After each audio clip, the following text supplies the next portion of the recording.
Então, na nossa segunda videoaula, vamos tratar agora sobre a questão da mudança, da variação e da norma a partir de alguns exemplos aí de brasilismos, né? Mas antes de falar sobre esses brasilismos, esses abrasileiramentos da língua portuguesa, é importante a gente lembrar, então, que tanto a questão da mudança, da variação e da norma, elas estão relacionadas, então, ao som da língua, né? Então, aos fonemas, às formas como a gente pronuncia as palavras, também as formas que a gente vai fazer o uso dessas palavras, como que a gente vai colocar ali um plural, como que a gente vai tirar um plural, como que a gente vai fazer algumas modificações também nos verbos, nos tempos verbais. Também vamos perceber na estrutura da frase, então algumas mudanças de estruturação da frase que a gente vai percebendo aí, que tem a ver com a língua portuguesa no Brasil, e também no vocabulário, no sentido. E esse é mais claro de perceber, né? De uma região para outra a gente percebe muito claramente. E aí, só para trazer alguns exemplos, e aí pensando agora na variação, né? Como que essa variação se expressa, em que aspectos a gente consegue perceber isso na nossa fala, na fala no Brasil, né? Nas regiões do Brasil, em relação ao som, por exemplo. Então, eu trouxe dois exemplos aqui de mudanças que acontecem nas vogais. Isso na fala, né, gente? Na escrita permanece o mesmo, mas na fala a gente percebe que tem essa mudança e ela é uma mudança que aparece na fala, tanto na norma culta quanto na norma coloquial. Então, o que a gente tem aqui? A gente tem a palavra menino, por exemplo, e a palavra gente. Em várias regiões, eu acabei de, inclusive, fazer essa variação. Em várias regiões do Brasil, a gente vai perceber, então, que tem uma transformação, principalmente na vogal final, na vogal mais fraca, que vai se transformar de uma vogal E para uma vogal I, ou de uma vogal O para uma vogal U. Então, a pronúncia, por exemplo, da palavra menino vira menino. E, na verdade, vira até menino, né? Porque os dois são fracos e os dois sofrem esse processo. Por isso, eu escolhi essa palavra para mostrar para vocês. Então, acontece tanto na primeira sílaba quanto na última, que são as duas sílabas mais fracas. Né? Mais fracas que a gente chama são as átonas, né? E aí também na palavra gente, né? A gente vai perceber que tem esse enfraquecimento, essa mudança desse E final que vira aí. Mas nem em todas as regiões, né? A gente vai ver que principalmente em regiões que têm influência do italiano, da língua italiana, isso não acontece tanto, por isso a gente vai perceber isso bastante, por exemplo, em regiões do oeste, do sul do Brasil, né? Essa força ainda do gente, né? Que vai continuar ainda pronunciando como E. Mas, enfim, são as variações, só para dar um exemplo do que é variação no som. Na forma, a gente vai perceber, por exemplo, dois exemplos aqui. Um de concordância nominal, em que a gente percebe que o substantivo menino, ele está, então, no masculino, e ele deveria acompanhar o artigo na frente, que está dizendo que traz a informação de gênero, masculino, e de número, plural, os meninos. Mas tem uma variação na fala que às vezes a gente vai perceber que se apaga esse S aqui de meninos e vira os meninos. Então, essa é uma variação que a gente percebe também.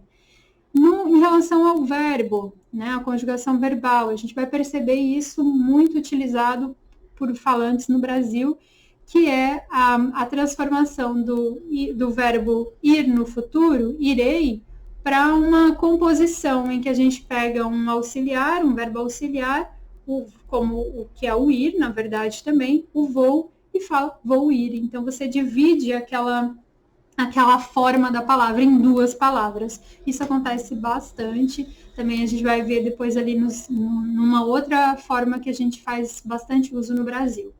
Bom, em relação à função, à estrutura, na verdade, a gente vai ter, então, uma estrutura bem comum, que é pegar a forma da frase de sujeito e predicado e inverter, jogar esse predicado para o começo da frase. Então, na frase eu comi o bolo, a gente pega o bolo, passa para frente e joga o sujeito para trás. Isso é uma coisa que também tem acontecido na nossa fala aqui no Brasil. E no vocabulário a gente vai perceber em diferentes palavras, né? Que eu trouxe o exemplo desse pão, né, desse pãozinho de padaria, que a gente pode observar que no Brasil a gente vai ter várias formas de chamar esse pãozinho, né? Você vai na padaria, como é que você pede o pão? Né? E daí aqui no Ceará, o carioquinha, no interior do Nordeste, pão aguado, no Rio de Janeiro, pão de sal, no Rio Grande do Sul, cacetinho, né? Então, cada lugar vai ter a sua forma de chamar esse pãozinho, certo? Então, essa é uma variação que a gente percebe na fala. E aí eu trouxe alguns outros exemplos aqui para gente de outras estruturas, de outras mudanças que a gente vai chamar de brasilismos, ou seja, mudanças que estão acontecendo no português do Brasil. Então, eu trouxe aqui, né, a forma na fala na norma coloquial, na fala na norma culta e na escrita a norma padrão. E o que eu queria destacar aqui? Que na norma padrão, essa é a forma preferencialmente utilizada na escrita. Não quer dizer que em todos os textos, porque a gente vai ter textos literários ou textos mais cotidianos que não necessariamente façam uso dessa forma de escrita, mas é a forma preferencial e a forma que a gramática vai dizer que é a correta, né? Então, a gente vai perceber, por exemplo, o uso do gerúndio, né? Então, esse vou estar fazendo, isso é muito presente na língua portuguesa do Brasil. Em Portugal, a gente vai perceber outras estruturas. Então, aqui a gente vai ter o vou estar fazendo, numa forma mais coloquial, o vou fazer, ou até o vou estar fazendo, numa norma culta. E lá na norma padrão, a gente vai perceber, então, o uso do eu farei, né? Que parece uma outra forma, né? Parece uma outra língua, mas é a mesma língua numa outra forma. Depois, a gente vai ter o vou ir e irei, né? Mesmo fenômeno aqui. A gente vai perceber também bastante a presença de uma dupla negativa que a gente usa no Brasil. O não sei não, eu não vi ninguém, né? Porque ninguém já é não ser alguém, né? Então, a gente percebe essa dupla negativa. Isso vai acontecer tanto na norma coloquial, na culta, quanto na padrão. Também vamos perceber aqui alguns outros exemplos que vão ser considerados erros, né? Que é, então, o para mim comer, que vira para eu comer, na verdade, na norma culta, e que se mantém para eu comer aqui na norma padrão. E aí vejam aqui que a contração que existe do para na norma culta vai virar para na norma padrão.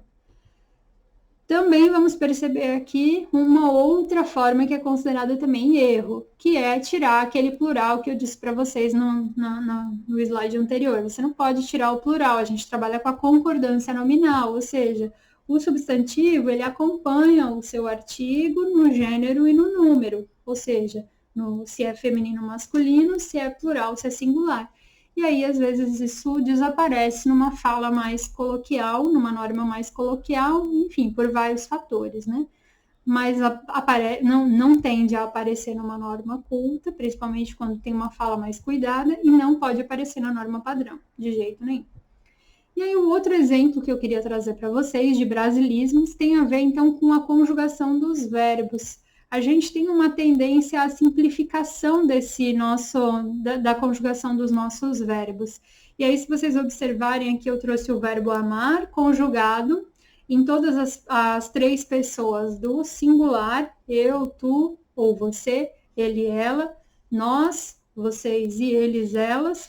E aí trouxe essas três pessoas no singular e no plural para a gente observar como que o verbo vai se modificando, né? E como ele vai parecendo muito mais simplificado aqui nesse primeiro campo, né? Nesse primeiro quadro, e como ele vai, então, se modificando até chegar à norma padrão, que é aquela que a gente vai encontrar lá numa gramática, que a gente abre e que vai dizer, não, é assim que você precisa utilizar. Mas, então, eu queria trazer para apresentar para vocês esses brasilismos todos, essas variações que podem se encaminhar para mudanças aí e que já são mudanças porque já diferenciam o nosso português do português de Portugal. Então é isso, gente. Para finalizar, lembrar de realizar a leitura do material. Tem uma proposta da leitura de um artigo que eu deixei lá para vocês, que vai trazer uma discussão um pouco mais sobre essa questão da norma, né? E ele é um texto que caiu, então, no vestibular de 2019 da UFSC, e aí é bem interessante que vocês leiam, mandem suas dúvidas, para que a gente possa ir caminhando na nossa ampliação desse repertório aí de vocês, tá bem? É isso, então, qualquer dúvida, entre em contato.